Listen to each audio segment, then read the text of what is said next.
देवरानी जिठानी। एक दिन शिवानी और प्रज्ञा रसोई में खाना बना रही होती हैं। तभी प्रज्ञा को रसोई में एक चूहा दिखता है और वो जोर से चिल्ला पड़ती है, दीदी वो देखो चूहा। वो डर के स्लैब पर चढ़ जाती है। अरे चूहा ही तो है, तू तो ऐसे डर रही है जैसे तूने कोई भूत देख लिया हो। कितनी डरपोक है तू भी ना प्रज्ञा। अब ज्यादा हंसो मत दीदी, हर इंसान को किसी न किसी चीज से डर लगता है। लगता होगा, पर मुझे तो किसी चीज से डर नहीं लगता। मैं तो बहुत बहादुर हूँ, पर तू हद कर दी भाई, एक चूहे से डर गई है।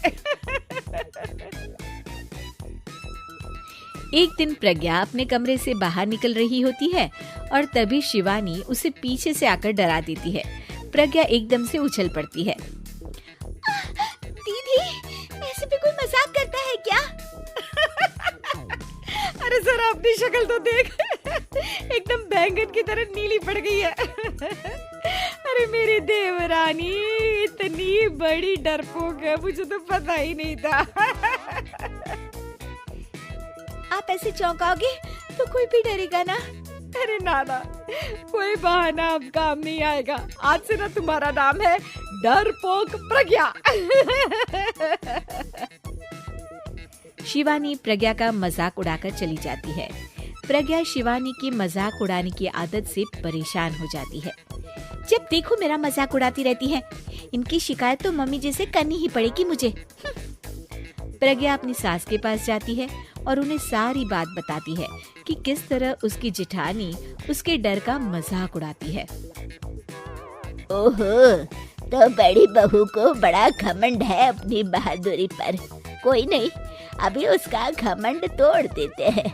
मेरे पास एक तरकीब है छोटी बहू, एक काम कर तू।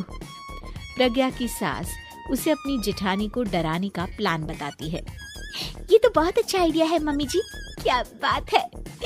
आइडिया सुनकर लग रहा है कि आप अपने बचपन में काफी शरारती रही होंगी मम्मी जी। अब आएगा मजा मेरी बहादुर जेठानी जी को। प्रज्ञा अपनी जेठानी को डराने का एक प्लान बनाती है। रात में वो शिवानी के पास जाती है और कहती है, दीदी मुझे ना बहुत डर लग रहा है। क्या हुआ मेरी डरपोक देवरानी? दीदी मैं छत पर गई ना तो मुझे ऐसा लगा कि कोई वहाँ है।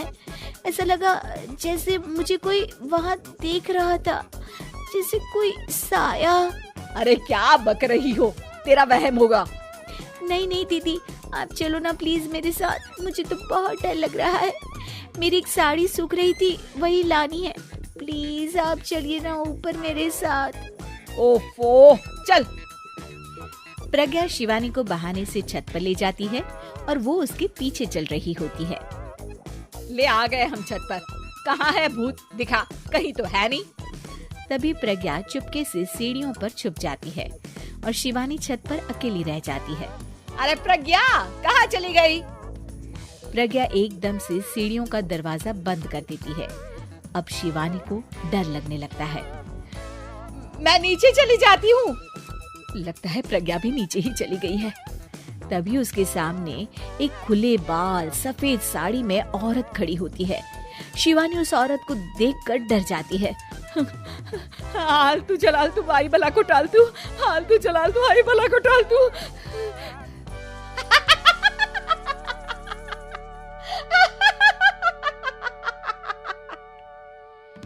चुड़ैल की हंसी सुनकर शिवानी बुरी तरह डर जाती है। नहीं नहीं, मुझे छोड़ दो, भगवान के लिए मुझे छोड़ दो। नहीं नहीं नहीं नहीं नहीं नहीं नहीं, मैं तुझे नहीं छोड़ूंगी, मैं तेरा खून पी जाऊंगी। तभी चुड़ैल की हंसी उसकी सास की हंसी में बदल जाती है।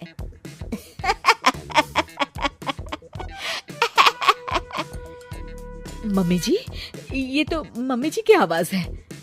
शिवानी आंख खोलती है तो सामने उसकी सास चुड़ैल का मेकअप करके खड़ी होती है और प्रज्ञा और उसकी सास जोर जोर से हंस रहे होते हैं। क्यों मेरी बहादुर जेठानी जी, आप तो कहती थी कि आप किसी से नहीं डरती। ये तुमने अच्छा नहीं किया प्रज्ञा। और सासू माँ, आप भी इसके साथ मिलकर। और नहीं तो क्या बहू, तुम अब मेरी छोटी बहू का ऐसे मजाक बनाओगी तो मुझे तो चुड़ैल बनना ही पड़ेगा ना। प्रज्ञा और उसकी सास और जोर जोर से हंसने लगते हैं और शिवानी गुस्से में नीचे चली जाती है।